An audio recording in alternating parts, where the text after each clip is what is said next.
Gonna head to the Sun Belt Conference Championship game. Up next, Coastal Carolina, the Chanticleers versus the Troy Trojans, being played in Troy, Alabama. Shout out to JMU, not getting in due to some weird, I don't even know what to call it, rule the NCAA's put together. But talking about this one, guys, -8.5. That's the Troy Trojans as the home favorite. 48 being the total. Rob, coming to you first. 20-4 the last two seasons. That's the Chanticleers. Jamie Chadwell, 10-1 against the spread as a dog of less than 2 touchdowns. That's some impressive stats here pointing towards Coastal Carolina.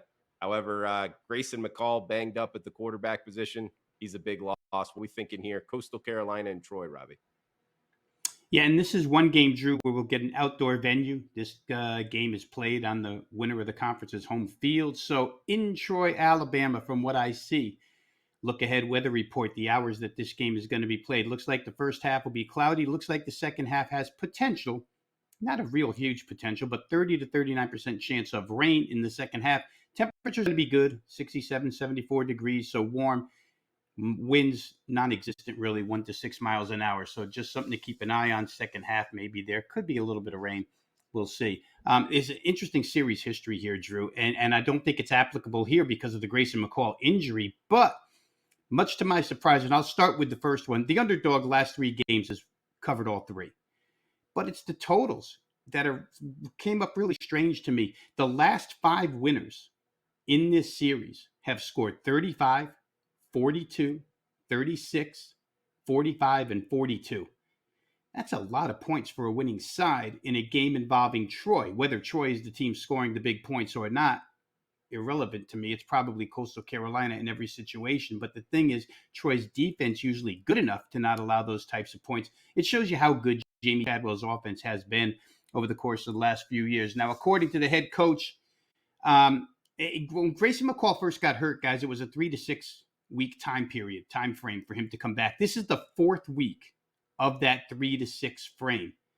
McCall, the latest I read is, and this doesn't include today, he hasn't practiced yet. He's hopeful he can play Saturday. However, Jamie Chadwell said it's closer to him playing in a bowl game than it is him playing this week. So, he went on to say all the right things. If the trainers clear him, I know he wants to go. And if we're not putting him at any further risk, then he'll play. But it doesn't sound like the head coach is that optimistic that he's going to go here.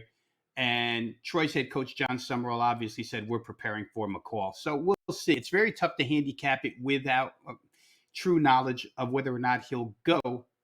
But I'm going to use the assumption that Grayson McCall doesn't go here. Troy's a 10-1 team whose only loss came on a Hail Mary pass in an Appalachian State game, very last play of the game. It's the only loss of the season. However, you're asking them to lay 8.5 in this game. They've got 7 of their 10 wins this year that are by 9 points or less. 70% of the time when they win, it's by 9 points or less, which is right on the number here. So very, very difficult. 6 of those are actually by 7 or less, which would have the underdog covering here in this price range. They're only 3-3 against the spread in this particular price range. So it's hard to lay anything with Troy State of this price tag. I think, I watched Coastal Carolina last week. It was an embarrassment, an absolute embarrassment against JMU. However, you have to preface that by saying a little bit that Coastal pretty much knew they were in this title game anyway. So maybe they didn't have the same, effort that they should have against JMU, but they were destroyed at the line of scrimmage, guys. Their defense was run through, and their quarterback, Jared Guest, has looked horrible in the 2 starts that he's had. Bryce Carpenter is a more veteran quarterback who's seen a little bit of playing time in both games. Maybe we'll see him here.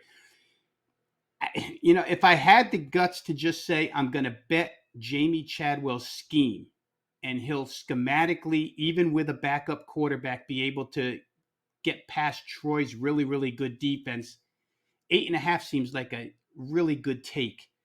But I just don't have a lot of faith in the quarterbacking for Coastal Carolina.